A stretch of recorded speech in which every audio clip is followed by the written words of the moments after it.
Hey, Janelle, thanks for sitting down with me today. Janelle is our HR expert here at Clear Guidance Partners, and a few weeks ago, we released a blog post on our website that outlined from a very high-level overview what policies you should have in place when it comes to HR, cybersecurity, and IT. So we're very thankful that Janelle could take the time out of her day to sit down with us and go a little more in depth when it comes to those HR policies.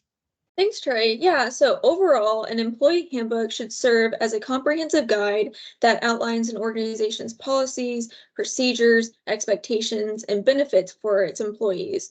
An employee handbook serves as a protective measure for both the employer and the employee. At Clear Guidance Partners, we believe that there are five top sections that should be included in a handbook. Those include time off, disciplinary procedures, harassment and complaint procedures, confidential information handling, and payroll and workweek information. So to go deeper into each one of these sections, I'm going to start with time off. So for time off, there should be a PTO policy. And what does this PTO policy cover? Does it include sick time and bereavement leave and jury duty leave, or are each one of these separate sections? For PTO specifically, what is the accrual schedule for PTO, or is it a flat amount? For the accrual schedule, does it go up as tenure increases, or does it remain the same for all? Additionally, is there a max amount of hours that can be accrued? So if an employee reaches 120 hours halfway through the year, does this employee need to take time off to begin accruing once again? Lastly, is there a rollover amount? So from year to year, is there amount of PTO that rolls over from the previous year into the next year?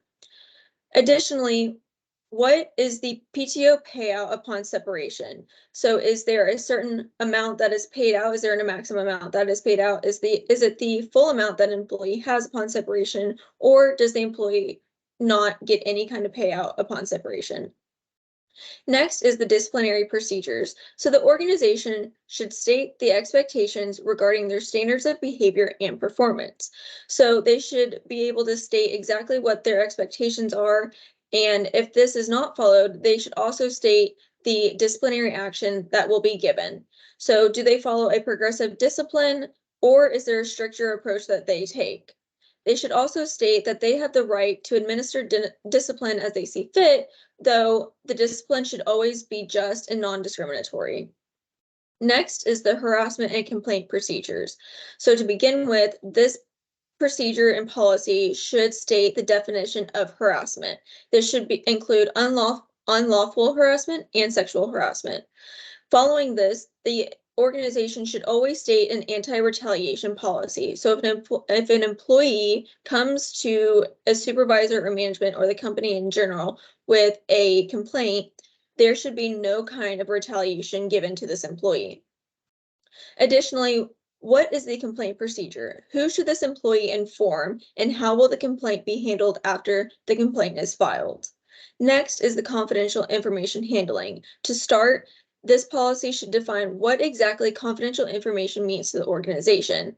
Next, the policy should mention what disciplinary action, whether that is up to termination or if the organization may choose to seek legal action, what disciplinary action will be taken if an employee improperly uses or discloses confidential information. Next is the work week and hours of work, which also ties into payroll. So what are the hours of work? So is it 8 to 5, 8:30 to 5:30, 9 to 6? This should be included in the policy. Additionally, the days that the work week starts and ends should be included. So if the work week starts on Sunday and ends on Saturday, this should be included. All this information is very important to allow employees to calculate overtime. Additionally, this policy should say when the paydays are, and in accordance with this, if non-exempt employees complete timesheets, the policy should state when timesheets are due. This policy should also include how overtime is calculated and when it will be paid out. Sweet. Well, thank you so much for going into that. If you watching this need help writing an HR policy, reviewing your policy, anything when it comes to HR, please don't hesitate to reach out to us. I will include a link to our contact us page on our website for you to go fill out a form, and me or Janelle will get in contact with you soon. Thanks for watching.